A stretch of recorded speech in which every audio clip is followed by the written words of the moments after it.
Okay, allegedly we're live. I'm going to start this a little early, just in case things go pause up again and I have to restart this. But we've actually got a picture, so cool. Um, Comments are already a little spicy. Um, Today is going to be all by my lonesome. Jonna left out a little while ago to no. She is not relinquishing control of the thermostat, and this is a big cinder block building, and it's cold. Um, she's got one of those thermostats I can't figure out. But Jonna left a little while ago, headed for Raleigh, North Carolina. Jim left out this morning, going to the same place. They're off to Fantasy, which I'm going to have to miss this year. Jim will be back Sunday, and John will be back Monday. So um, next Tuesday, the very next edition of this, we should have Jim back, and he can fiddle his way through the controls. I hate this thing. There should be a YouTube ought to be designed for people like me who honestly used to believe that you sacrificed a bucket of Kentucky Fried Chicken to the elves of the magic box to work. Yeah, Cedar's on route too. Rita is having meetings with her students all day because apparently when you're teaching at a college, you have to do that occasionally. So it is a big empty shop and just me all by myself. Oh well. But as I was saying, you'd think that YouTube would have a setting for people born in the 60s. They're like punch button, make go. Because damn. And it will not surprise anybody. I actually wrote out a list of topics to talk about. It's currently at the house on the kitchen table, not here. They tell me how the we never have adult supervision. How the audio sounds because I'm using the big blue thing, and is sound okay? Are we getting any feedback, anything like that? Because I don't know how to check on my own. So, the Daily Sun, UK paper, one step above a tabloid, but what isn't these days, had a article yesterday that Jonathan LaForce posted my timeline regarding apparently a Russian tank driver had some issues regarding, everything, the current circumstances, and drove over the battalion or brigade commander. Wow. This happens. Traditionally speaking, enlisted generally supposed to use a frag grenade if you want to follow tradition and illustrate your unhappiness with your commanding officer. Generally, with a frag grenade, not a tank. Also, if the UK Sun is to be believed, there were 3 issues with driving over your commanding officer with a tank. One, the said commanding officer left on stretcher, not a Ziploc bag. And if you're using a tank, a Ziploc bag should be involved. 2, the stretcher was headed for the hospital, not the morgue. Again, this is a tank. And 3, said commanding officer was having a conversation on the stretcher on the way to the hospital.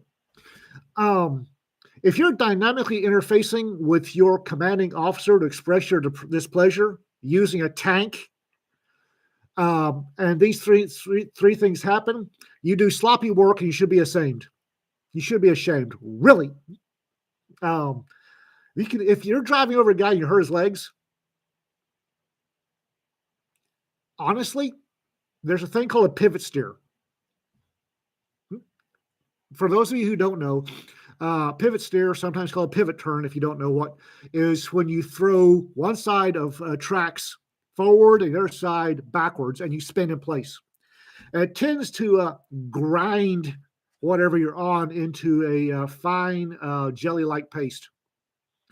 Or as Don said, back up and try again. The thing with fragging your superior officer, especially in the Russian army, is no matter what happens, you're toast. If you're lucky, if this guy's lucky, he's going to be shot. If he's not lucky, he's still going to get executed. It'll just take a lot longer and be a lot more screaming involved. If you're gonna do something that's going to get you executed, do it right, please. Just honestly, do it right, or do it wrong and then immediately defect to the nearest Ukrainian grandmother with a pickle jar. However, it is somewhat emblematic if we believe the UK Sun. And again, this thing's one step above a tabloid. If we're to believe this, and you've got Russians that are fragging not just their company commander, but a battalion or brigade commander, there's some issues here. Again, it's from a tabloid, and the sheer amount of disinformation coming out of this whole thing is worse than usual. Both sides are trying to spin their part of it in the best light and the opposed part of it in the worst light, which means we are getting a crap ton of really fun stories that you might want to take with a grain of salt. I'd like to believe this is true. And Peter pointed out been issues in the Russian army for a while. There have. He is not wrong. Even during the height of the Cold War, sorry, my shoulder's hurting like hell. Even during the height of the Cold War, the Russian army wasn't all that in a bag of chips.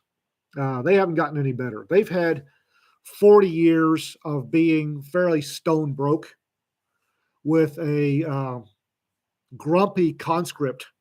A large part of the Russian army is grumpy conscripts. Didn't want to be conscripted, didn't want to do it, have to do it anyway. This doesn't lead to people taking a whole lot of pride in their work.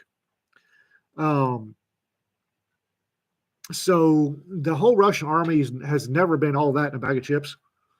Plus, your average Russian troopy is terrified of the U.S. The United States Army scares the average Russian troopy to death, which leads to some really bad morale on their part. But this is somewhat more than usual. Even during Afghanistan, and I've followed that for professional reasons fairly closely. When I say Afghanistan, I'm talking about the Russian invasion back in '79, not our subsequent repeat of the process. Even during Afghanistan, troop morale was terrible, and they weren't fragging battalion and brigade commanders, at least not there across that ever came to my notice. Trying to grind and I don't know the battalion or brigade commander. I've just lost my train of thought. No, they don't. They don't have an NCO. The Russian army is a fantastic example of micromanaging, which was something I never ever understood. I don't understand micromanaging in a combat environment. They are big fans of micromanaging. They've actually got field level officers getting shot in the face in Ukraine right now, which more power. You shouldn't have folks with stars on their shoulders out eating bullets. Not a good thing. Peter points out that the Russians never had NCO corps. They haven't. The closest the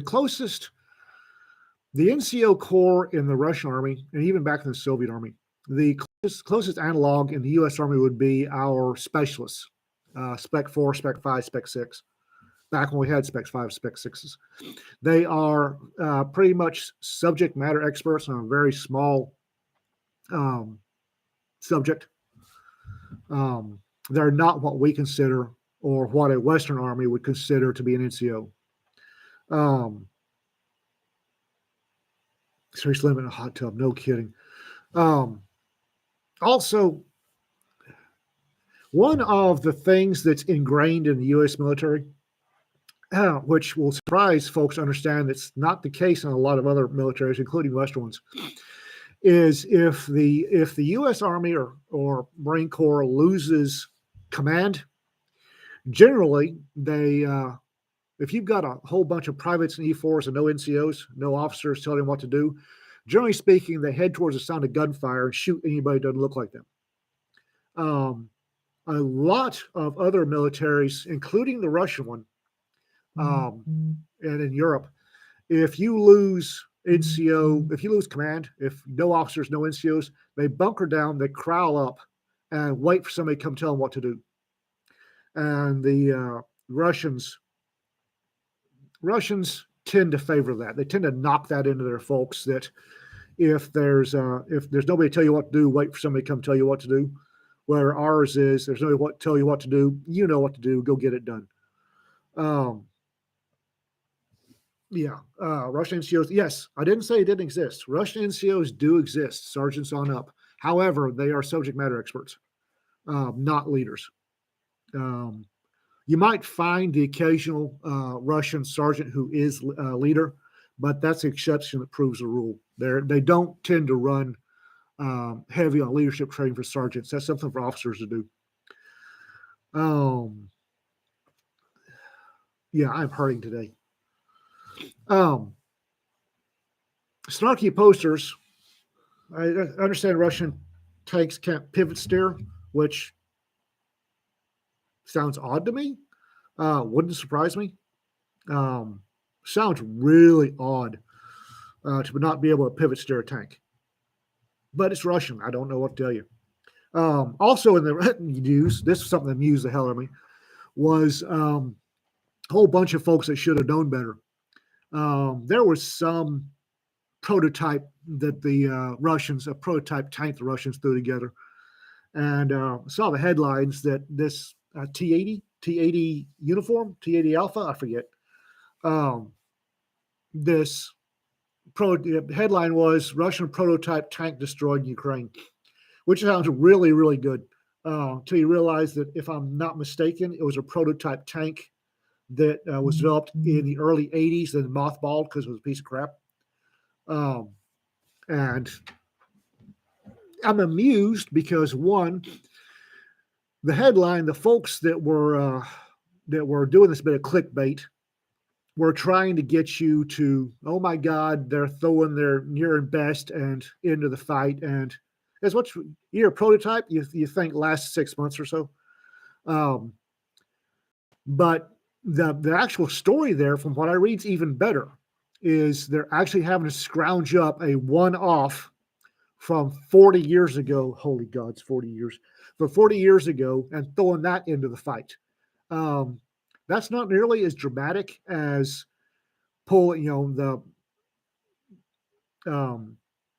suggesting they're pulling something off the assembly line and sending in. It's not nearly that dramatic, but it's more important.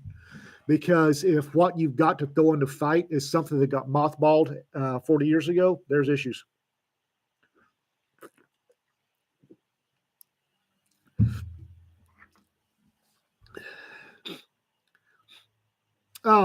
Peter, some back channel chat I'm getting is the T-14 Armadas are all down for maintenance. They're all deadline for routine maintenance. I don't know. That's second level back channel chat, but apparently there's actually about 40 T-14s is what I'm hearing, and they're all down for maintenance. I don't know. Again, that's at least one-off data, but there you go. Bearing in mind that the Russian military, Russia, outside of the oligarchs, Russia hasn't been doing well financially. Russia is not our peer, not financially, not militarily. Haven't been for a while, but particularly not now. Their troopies are not, their conscripts to begin with, not paid. They haven't been paid real well for about 14, 20 years, which you have conscripts that you're ordering to do maintenance, PMCS, preventative maintenance checks and services for those who haven't been in the military.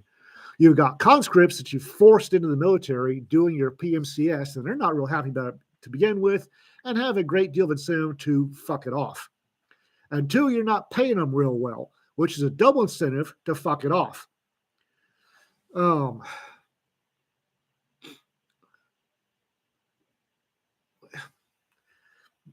Snarky posters, the T-14s, the Armadas, which is the latest, greatest Russian hotness in armor.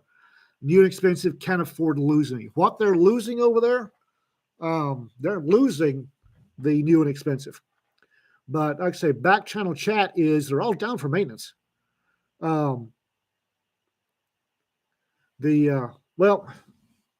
Peters points out stories about burst tires. They're not running in trucks, spoke.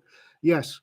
However, MI guy, a friend of mine, we have a lot of those for some reason, who in his off time is a auto mechanic, pointed out that analysis of the tires showed them to be Chinese knockoffs. So not only were the tires not being PMCS properly, they were shit to begin with, which there you go. Okay, there's got to be something more interesting to talk about than Ukraine, because everybody's got to be fed up with the Ukraine.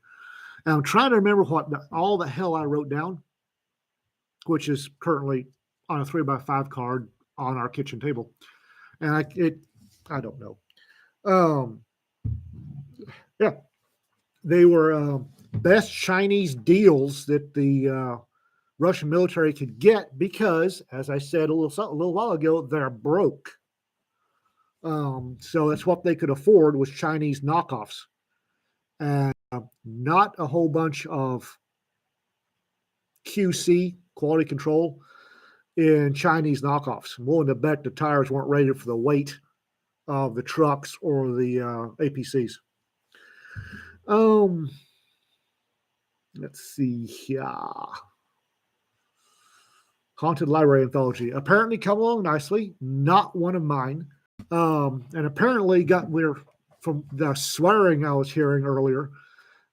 We've got enough stories for 2 anthologies. So again, that's not mine. You'll need to talk to Jim about that, but he was cussing up a storm the other day. So there you go. The thing about the T-72s, again, let's not forget the T-72s are a minimum of 40 years old with Russian maintenance by the aforementioned conscripts who, as mentioned earlier, are not getting paid a lot. T-72s, and even when I was in, and this has been a while and I didn't keep track, but when I was in, if I remember right, the autoloaders on the T-72s were fairly famous for ripping off a loader's arm and stuffing it into the chamber. So it was kind of the folks inside the turret with the autoloader were kind of jumpy around that thing. That might have been another Russian tank. I as soon as I ETS'd, I started forgetting about tanks as fast as I could. Let's see here. Oh, the red Chevy truck. For the folks that don't know, there's a viral video from the weather earlier, and it's starts out, it's a red Chevy truck, 4-door, and it's sideways on a 4-lane divided highway, and everything's swirling around it, up to and including, I think, a cow. Anyway, as the wind catches it, and it's on its driver's side, the wind catches it, flips it back over on its wheels, and the guy takes off like a striped-assed ape. He didn't want to hang around. And the entire internet at pretty much the same time said that if Chevy didn't A, buy him a new truck, and B, use that in their next commercials, they were idiots.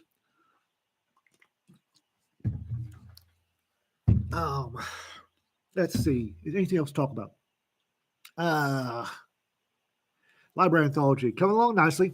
Again, need to point out that this is a labor of love, and you're not going to get paid for it. You'll get exposure. You'll get quite a bit of exposure, but no pay. And normally I say the exposure is what you die of. when you're not getting paid and can't buy for clothes or pay for the roof over your head. But in this case, exposure is a good thing. It's for a good cause, and you'll get some exposure. Multi-anthology is coming along nicely. Both of them. Still got some more. We still got stories coming in. I think I've got the first one set out. I need to talk to Courtney when she settles down again. I need to talk to her and grind out the fine print.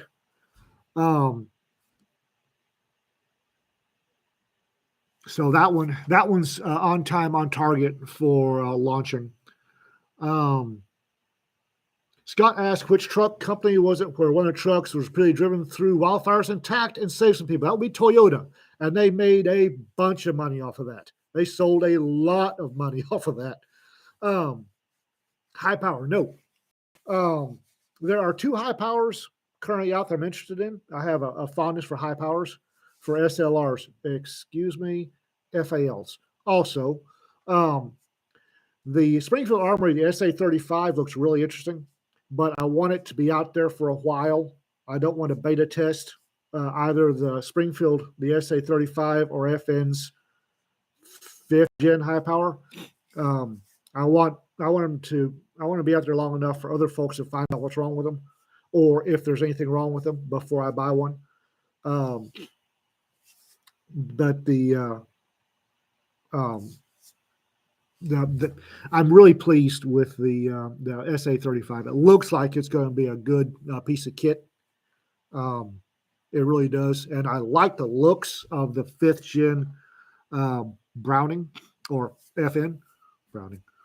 I really like the looks of it, but again, I want somebody to I want some other folks to iron out the kinks before I get a hold of it. Yeah, I've got. Yeah, that's what I was afraid of, Scott. The SA-35, two more problems of high power manufacturers making them for the first time. Yeah, that was my issue. I'm not a good beta tester, not anymore. And I like 9mm, and I like Brownings. I love high powers. It's the first guns I ever fired were high powers. And I really want one because I don't have one right now. The last high power I had, I destroyed by issues because it was a 40. I bought one, Browning, I think Browning came out with the Mark III. It was a 10-round 40 Smith & Wesson.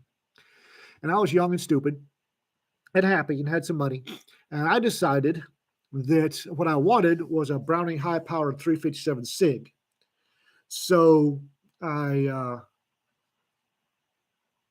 sent off, I forget who. It was a custom barrel maker. I had to make me a FN barrel in 357 SIG. And I might not, I had been a small arms specialist, so I thought I knew my way around guns. Forgive me, Father, for I did sin. And I dropped that 357 SIG barrel into a 40 high power, ran a couple of rounds through it, and blew everything to kingdom come.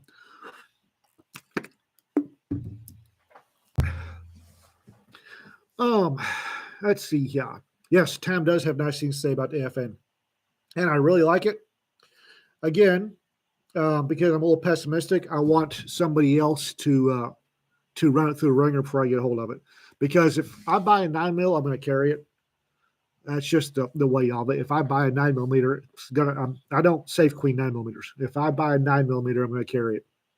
And if I'm going to carry it, I want to make sure it doesn't shit the bed in the middle of the magazine when I need it.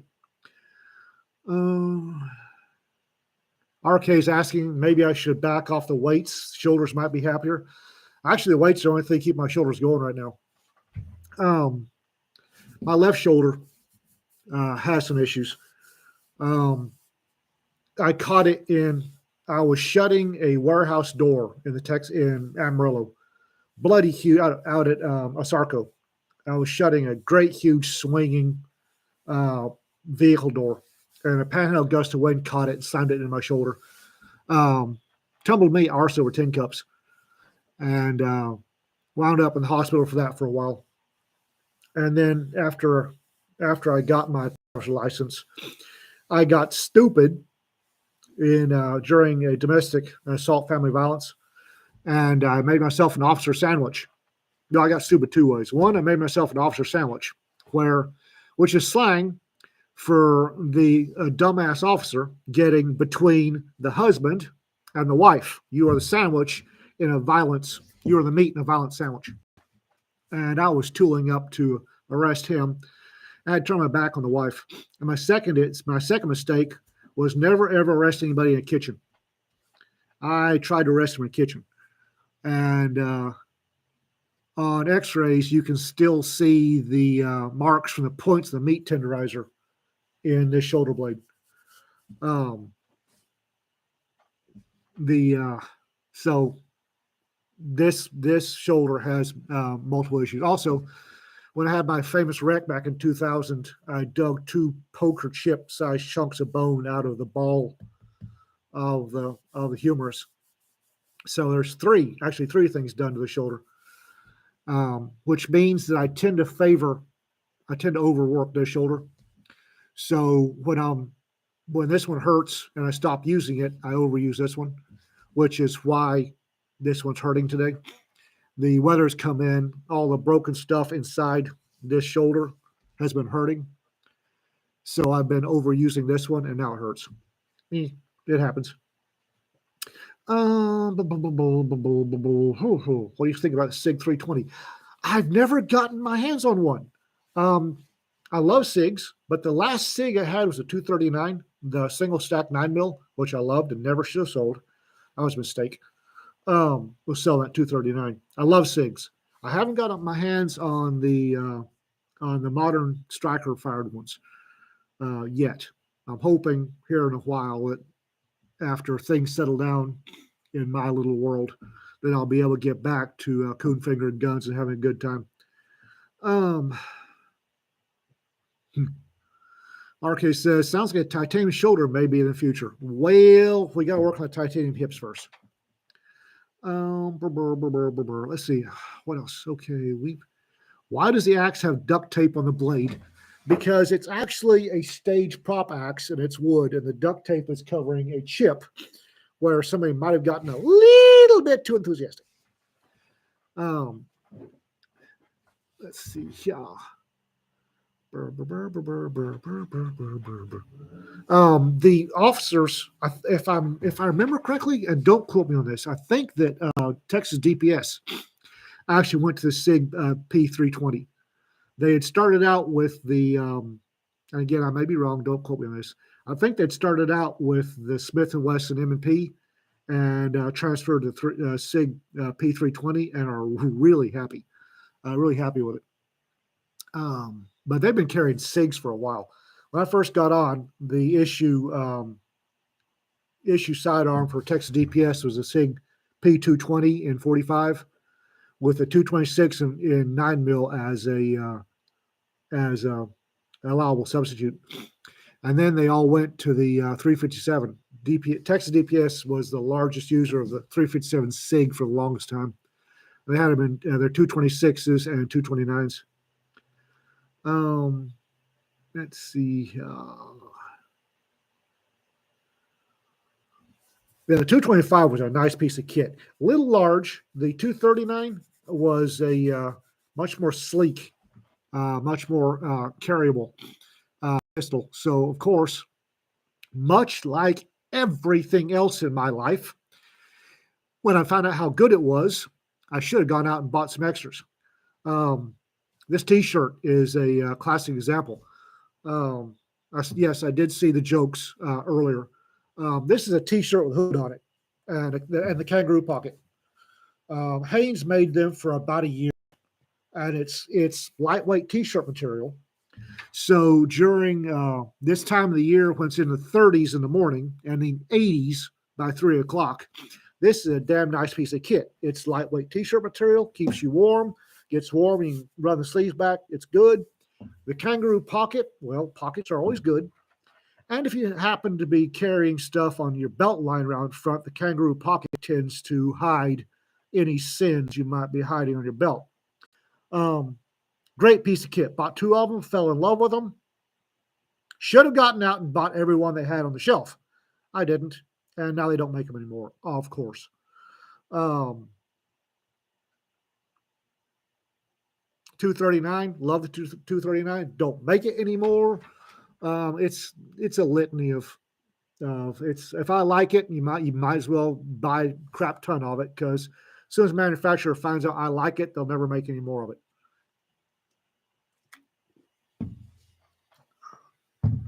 Let's see here. Is there other stuff? I'm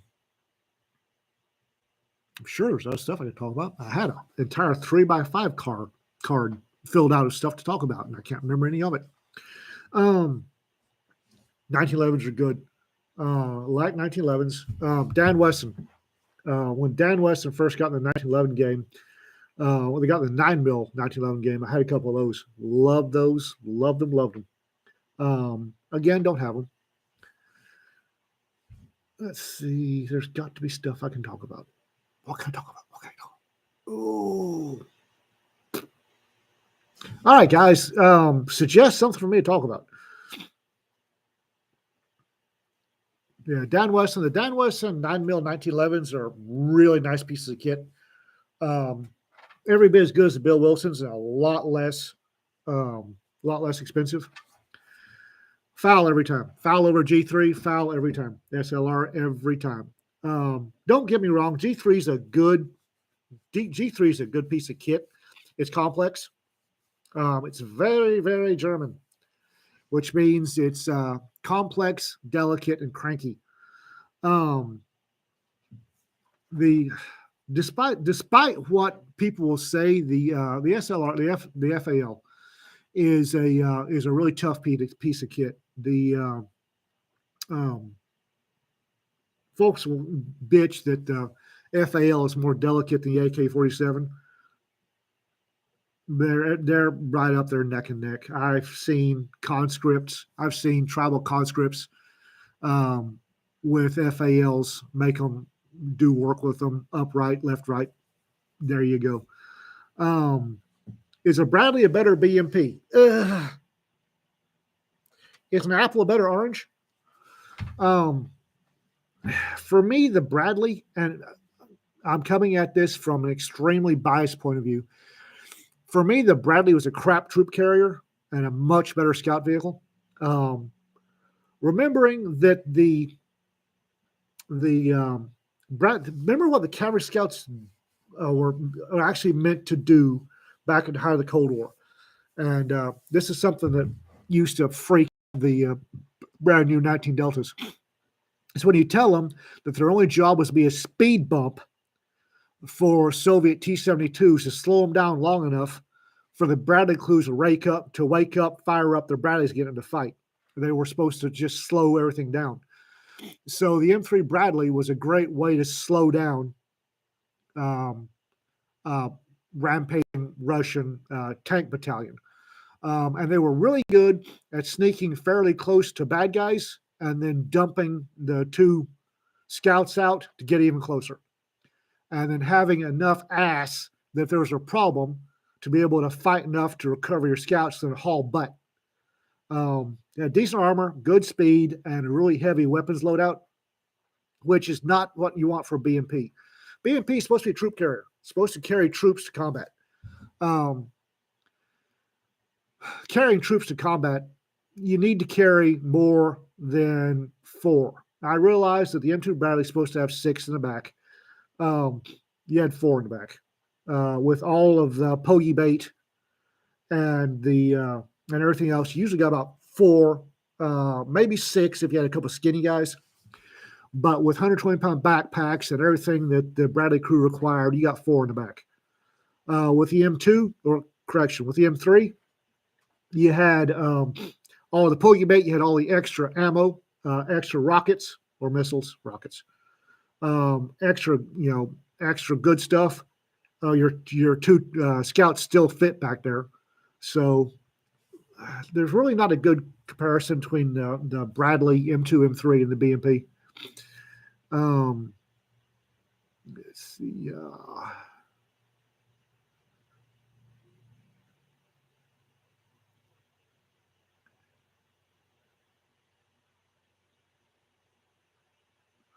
Sounds like the rotor lock Raptor. Raptor states G3 suffer strange malfunction, run on semi, but not in full auto. 1 round, cycle, stop, dead trigger. Sounds like your rotor lock was Fubar.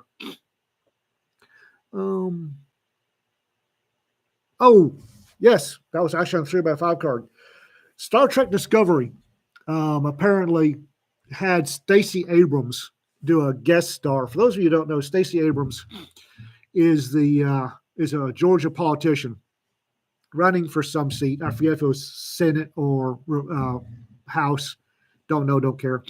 Lost fairly significantly, and refused to accept that she lost.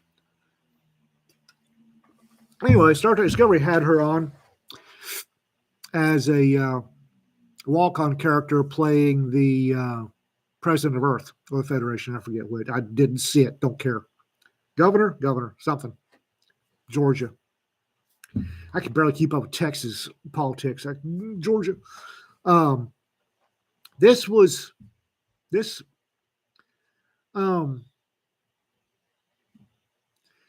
She's if Star Trek Discovery wants to, there's nothing that says that she can't go on and be a politician on Star Trek. We've had several of them in the past. The current king of Jordan had a walk-on part as a engineering ensign, I think, maybe lieutenant, because he is a Star Trek fan as well as being a King Abdullah, something else. Good guy, but he's a little intense. Technically, there's nothing wrong with it. If I were Star Trek, I wouldn't have done it. It's not good PR. It's not good PR for the series, which is apparently having issues anyway. I'm afraid, and I haven't seen any Star Trek at all since about season 2 of The Next Generation. And I've seen clips from Deep Space Nine, but I haven't seen any others. Don't care to. But near as I can tell, Star Trek is becoming a walking example of, who was it said, get woke, go broke? Was that Ringo? I think Ringo said, get woke, go broke. And Star Trek has always been a little bit woke, a little bit. There's nothing wrong. The original series was, for the time, extremely woke. Remembering that Star Trek had the first interracial kiss between Kirk and Uhura, which is nothing to be ashamed of. That was well done, well written. But stick a pin in a well-written comment. We'll get back to that. And then they had a fantastic episode with 2 guys, officer chasing a insurgent, and they were both black on one side of their face and white on the other. And the fact that the sides were switched was what made one of them the underclass. Again, extremely well written, well done, well written. There's nothing wrong with political views, even woke political views, if it's well written. If you write it well, there's nothing wrong with it. Again, Kirk kissing Uhura in the original series, remembering, and this is going to be, all right, kids, ask your parents. Remembering that at the time there were a whole lot of stations, most of whom in the Deep South, refused to air that episode because Kirk kissed Uhura. But it was a well-written episode. It stands the test of time, well-written. What's happening now are not well-written. There was a South Park episode which alluded that most modern TV scripts were written by manatees that were randomly grabbing bubbles with words in them, and that's how they were doing their. That's how modern TV shows do their scripts. That's probably not far off. There's especially fiction writers and science fiction have been in the forefront of what we deride as wokeism for a long time. We fiction writers take a look at speculative stuff, what could be, what should be. And when written well, this is absolutely great. Absolutely great. What we've got these days, especially on TV, is not written well. It's crap. It's pablum. It's lowest common denominator bullshit for the masses. It's quite frankly insulting. And it's juvenile. They take their woke idea, they wrap it in an absolutely crap scene or storytelling, and then when we get, oh, that's crap. It's not crap because it's woke. It's crap because it's a absolutely crap way of portraying it, and you should be ashamed. Let's see. I missed something.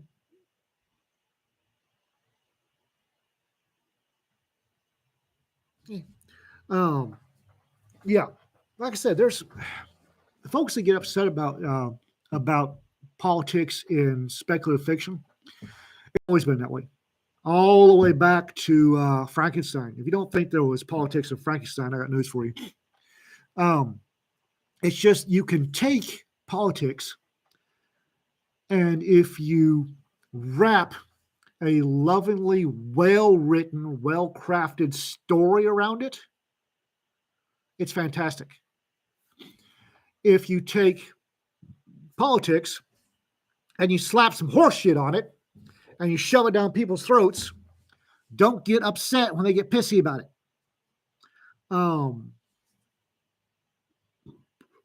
Let's see here.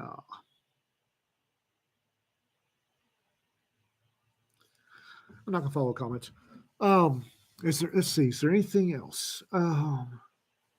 Quite frankly, RK says none of them know squat about history. Quite frankly, I'm noticing something that tends to concern me. The internet went live in what, 94, 96, 98? Somewhere along in there, AOL breached the walls of its little ecosystem and let all the AOL kiddies out into the World Wide Web. I think it was 94, but don't quote me on that. And these days, there is a troubling tendency for folks, especially the children, to nothing exists prior to 1994. Really isn't. If the 60s and 70s might not even exist. And I'll give you a recent example that really pissed me off. Was some children, and I use the word deliberately, some children at a major news station when Ruth Bader Ginsburg died were lauding her for being the first female Supreme Court justice. And I'm pointing out that kind of leaves Sandra Day O'Connor in the dust. Sandra Day O'Connor being the first female Supreme Court justice.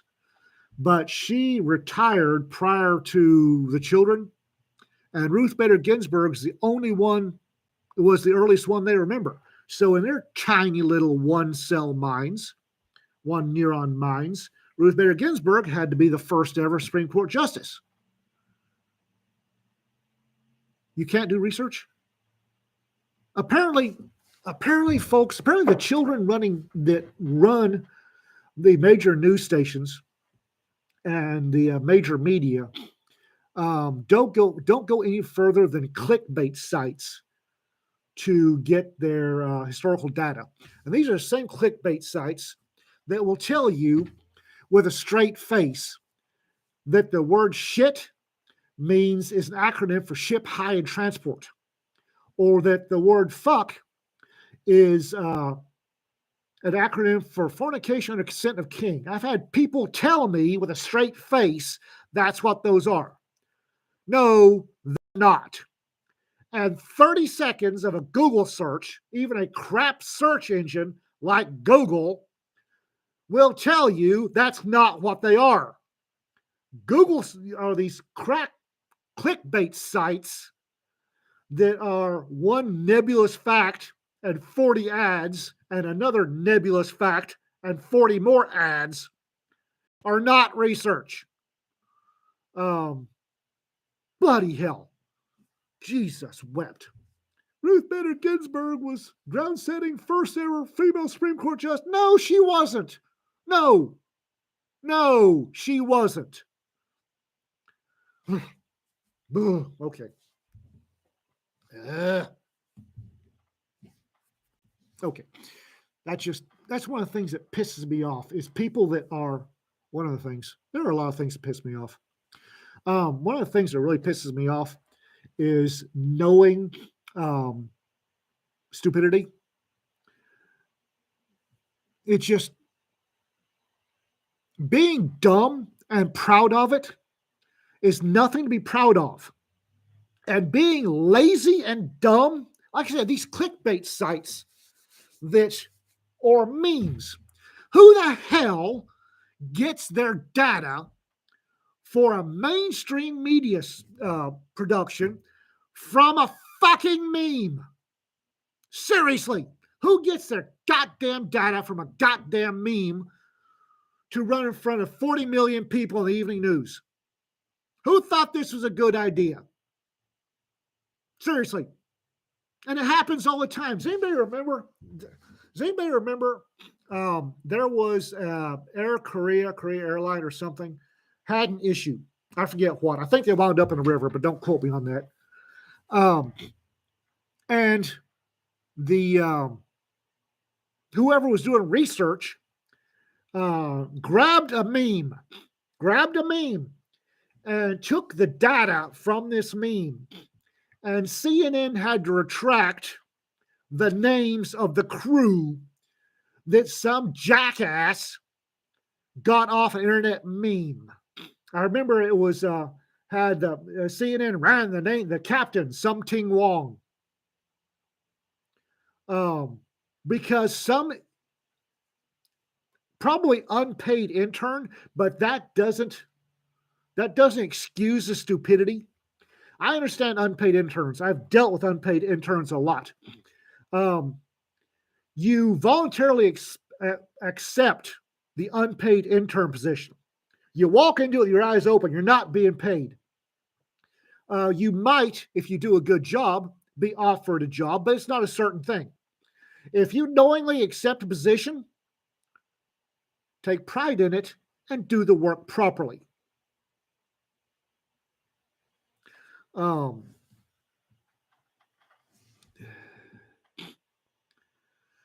Let's see.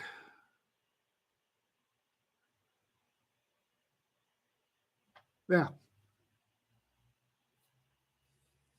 I'm not sure what stream anchor means, but Jim does play a big role here because I get nervous. I really do. I don't like talking in front of people. I dislike it unless I'm teaching a class. It's weird. I can teach a class and have no issues, but just getting in front of people and talking or telling a story, especially a large group, makes me nervous. When I get nervous, the squirrels that run the middle machinery they lose their shit. Let's see. Yeah. Trouble is, look, Jesse says, man, we're not people. Trouble is, that was the case before I started meeting some of y'all. Before I met you, Jesse Barrett was just a collection of pixels. Then I met you. Now you're not a collection of pixels anymore.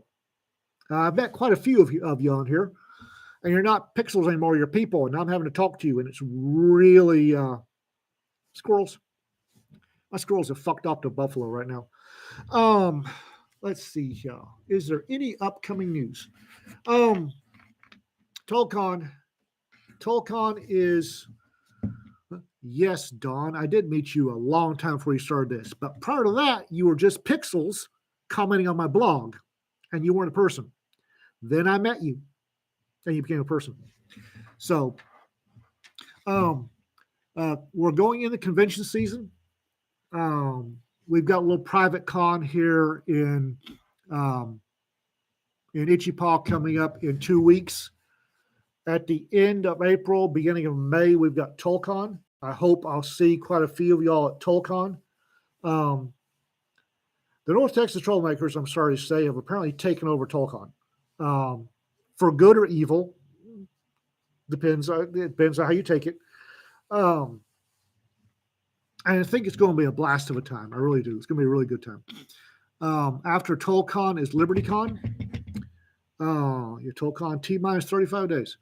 After that's LibertyCon. LibertyCon's a kind of closed shop now. They sell out in like 3.2 seconds. You got to be really quick on the button. After TollCon, it's going to be FinCon down in Dallas, which is still open. Hope to see a lot of y'all there. Next year, I'm hearing rumors of some conservative authors that are going to be launching a Utah answer to LTUE. Nothing's been, right now it's in the discussion phase. Nothing's been nailed down. But I will quite happily attend a February Utah con alternative to LTUE. Would have a great deal of fun there. And there are folks on here, Peter Nealon being one of them, that I'd kind of like to meet. I wrote a story for the man, haven't met him yet. I kind of like to meet him. So I think probably my best for actually shaking hands and buying him a drink is going to be at Utah or somewhere up in that area. Maybe Montana, but I don't see a Montana literary con coming down the pike. Let's see here. Starting next year, I will be a lot freer with my time. There's some stuff that's nailing me down right now. It's unavoidable. That I will get out of the way come August. And after that, 2023, I'll be free and clear of any, other than Rita, of anything nailing me down, taking up that much of my attention. So 2023 is probably be a little more busy on the concert. We'll see. No promises as yet. Let's see here. What I need to do, somebody needs to remind me that I need to come down to the blanket fort, fill out my 3x5 cards of things to talk about, and leave it here instead of filling out at home. Lauren, I need to go hunting. I haven't been hunting so long. I really need to go hunting. Texas is kind of squirrely for hunting these days. There's a retired officer from the sheriff's office has a deer lease, and we used to go out and whack hogs on that deer lease as a favor. And I sent inquiry to this officer, retired officer, asking if said officer would mind if I came and took a couple of hogs. The response was that this officer was going to have to charge me $100. To which I responded, "You're going to charge me to do you a favor?" Apparently that is the way of things. And the only public land that I can hunt on is one, infested with poison ivy. I found that out the hard way. And two, infested with rednecks. Also found out the hard way. A couple of years ago, A couple years ago. Reno and I were hunting that pretty hard, and we were setting up trail cams, and somebody kept stealing our trail cams. So we set up a trail cam covered by a trail cam to see if we could find out who the hell was stealing our trail cams, and the covering trail cam got stolen. I try to stay off of public lands these days because in Texas, public land is so sparse it's overrun. There's a funny story. There's I think the statute of limitations have passed. There's a lake that supplies water or used to supply water for the town that is owned by the city, so it's public land. And Reno and I were checking the statutes for hunting out there, and it was shotguns only. The folks that wrote the statutes or the ordinance, obviously not a hunter, because it said shotguns only. Well, downstream of the dam is a thicket. They're absolutely full of berry plants, berry bushes, because the dam, frankly, sucks, leaks like a sieve, and there's a lot of moisture down there, so berries grow wild. And deer love them some berries. So we stuffed slugs into our shotguns, and we took a bloody huge berry-fed buck. Some of the best deer meat I ever had. And the local parks guy said, "You can't do that." Why not? That's shotgun only. Shotguns. No, bird hunting only. You should have stated that, Scooter. And they changed the ordinance very next to the council meeting. Let's see.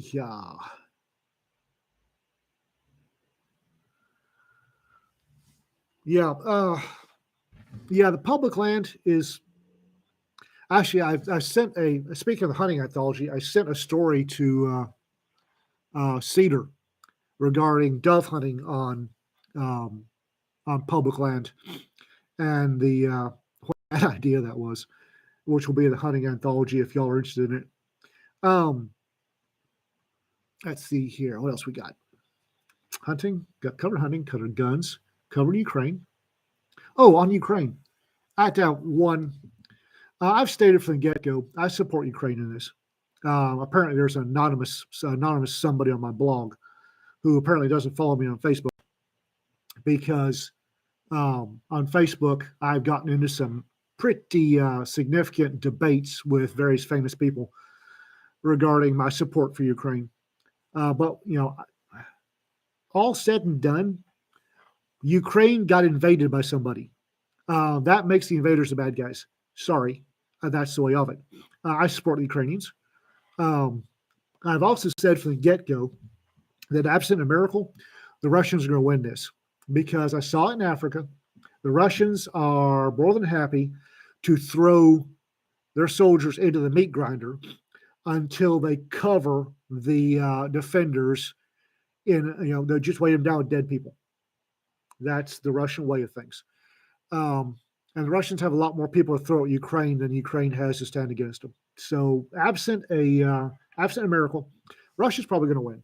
And by win, I mean that they're going to take over the government, install a puppet government, leave a peacekeeping force and some secret police behind, and pull the strings from Moscow.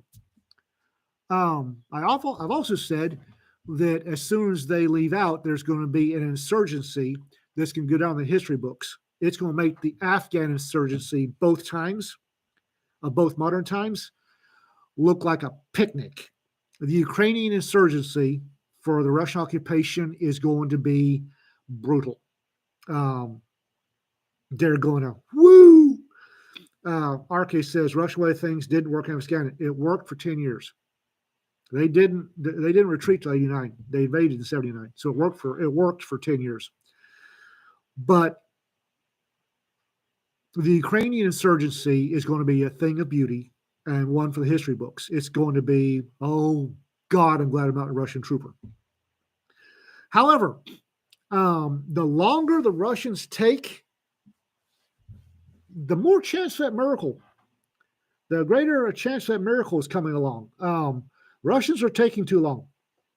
And as they take too long, they're losing field grade officers to snipers and drones. Their equipment's breaking down. And they're having to resort to stuff that's tiptoeing the line on an international response. The folks are worried about nukes, stop. Russia's not going to pop nukes. They're not going to open a can of sunshine in Ukraine. It's not going to happen. They will use chemical weapons. I know this because they use chemical weapons in Congo, and they use chemical weapons in Afghanistan. They will use sarin, a non-persistent nerve gas. They are more than happy at gassing tribal societies nobody gives a shit about. They've done it before. They'll do it again. And they're already setting up. I'm afraid that they're already setting up for that. They're laying the foundation for popping sarin, and then when they get caught, saying, "Oh, it was Ukraine. The Ukrainians had a stash that got accidentally released." They're already setting up about that. So stop worrying about nukes. Remembering that nukes have a half-life, literally have a half-life. Their nukes are from the 50s and 60s. If they've made any nukes since then, I'll eat my Stetson. The warheads they've got are from the 50s and 60s with, as we've pointed out, crappy Russian PMCS. Don't worry about the nukes. Sarin gas, a lot easier, a lot more cost-effective to produce, and they've used it before. Let's see here. But the longer the Ukrainians hold out, and they're holding out, the more the Russians start tiptoeing towards using something that they shouldn't. And I'm not talking. We've mentioned chemical gas. These hypersonic missiles are a prime example. They don't have many of them to begin with, and they're wasting them in Ukraine. They don't want to waste them in Ukraine. They are wasting a lot, and I'd like Peter to fact check me on this, because this is just a guess on my part. They're wasting a lot of their non-replaceable military equipment. It's getting ground into parts. It's breaking down. It's apparently being stolen left, right, and center in Ukraine. And that's all of that's the stuff they need to prosecute a war somewhere else. And sooner or later, that's going to sink into Russian high command. They're losing the troopies. They don't care about. Babushkas will pop out more. Sorry, that's the Russian way of looking at it. But the T-72s that could be used somewhere else, that are being, pop goes the weasel, they're being javelined to hell, are not that easily replaceable. Those hypersonic missiles are so proud of. They don't have that many of them, and they're using them on Ukraine. Hey, babe, Rita just walked in. They're using them on Ukraine. This is irreplaceable. So they're throwing away really good military equipment on a war they didn't need. Sooner or later, that's going to sink in. That'll be a miracle. That'll be one of the miracles we're discussing. Somebody will do something stupid, and NATO will go, "Oh, hell no," or the UN will get out their blue berets and show up. But anyhow, is there anything else to talk about? Somebody said earlier there were 11 or 6 generals, 5 colonels. There's 4 more gone missing since then. They're short 15. And these aren't just your standard, battalion or brigade commander. These are the hard chargers pushing people. These are the ones that the troopies will actually get up behind, the ones that have high morale units. And apparently, for those of you who don't know, the U.S. has something called Switchblade. Switchblades are these nifty little drones. You have the Switchblade 300, the Switchblade 600, and they are loitering munitions. Switchblade 300 has the equivalent of a 40 millimeter buckshot round as a payload. And it's a 5-pound rocket or a 5-pound drone, gets launched, wanders over the target, starts looking for stuff. And when it finds something, the operator can go, oh yeah, that needs to die. And the Switchblade will dive in on it and just short of the target will blow a blast of buckshot through it. If it should happen to be a Russian general, that's bad. That's a brisket full of buckshot, which does nobody any good. But if you're Russian anti-aircraft or anti-artillery radar, that charge of buckshot through your radomes doesn't do them any good either. And radar domes are fiddly. The Switchblade 300 has a 10 to 50 minute flight time. The Switchblade 600, which we're now getting into, Switchblade 600 is a whole different kettle of fish. Switchblade 600 has a Javelin warhead and a 45-minute flight, 45-minute flight time and 45-mile range to wander around and look for something to turf to the next world. Switchblade 300, anti-personnel, anti-equipment, and it does a really good job of that. Shotgunning a Russian general with a brisket full of 60 double-aught buck is all well and good. It's all fun. Shotgunning the radar that tracks incoming Ukrainian artillery for the counter battery, A, renders it inoperable, and B, means your cannon cockers get really nervous. The Switchblade 600, the anti-armor, anti-materiel, actually, it's not necessarily anti-armor, can take out tanks, buildings, ships, because you can pick as you're screaming in via your video game controller at 100 miles an hour, you can pick which part of the ship to hit and blow a shape charge through. And at the waterline does nobody any good. And since they're low and slow and right above the wave hopping, we're about to find out how good Russian Sea Whiz is.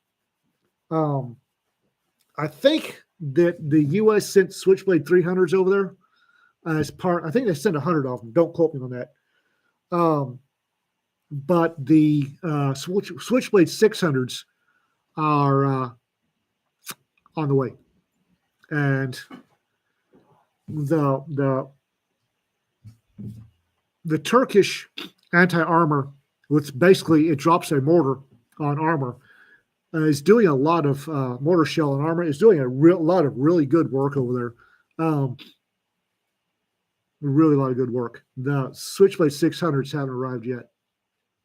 That's going to be fun. Holy crap. We're over an hour. Okay, we are apparently 9 minutes past the hour. So it wasn't a total train wreck. There wasn't much dead air, which is one of the things that scares me is having dead air on here. So Jim will be here next time and get this thing back on track as much as being on track. This thing's ever on track. He'll be back Tuesday to get this back on track at noon. I think we did. I didn't too bad. Didn't too bad. Y'all be safe. Have fun. Enjoy your weekend. And no, there's not a track. There never is. I will see y'all. We are having plans for TolCon to actually do the Thursday, 3 o'clock Thursday from TolCon. We're looking at finding probably in the lobby, setting up and doing a live from Blanket Fort at TolCon and seeing if we can rope in some guests that happen to be walking by and not paying attention. That could be fun. All right, guys. Y'all be safe. We'll be back Tuesday at noon. All right. Y'all take care.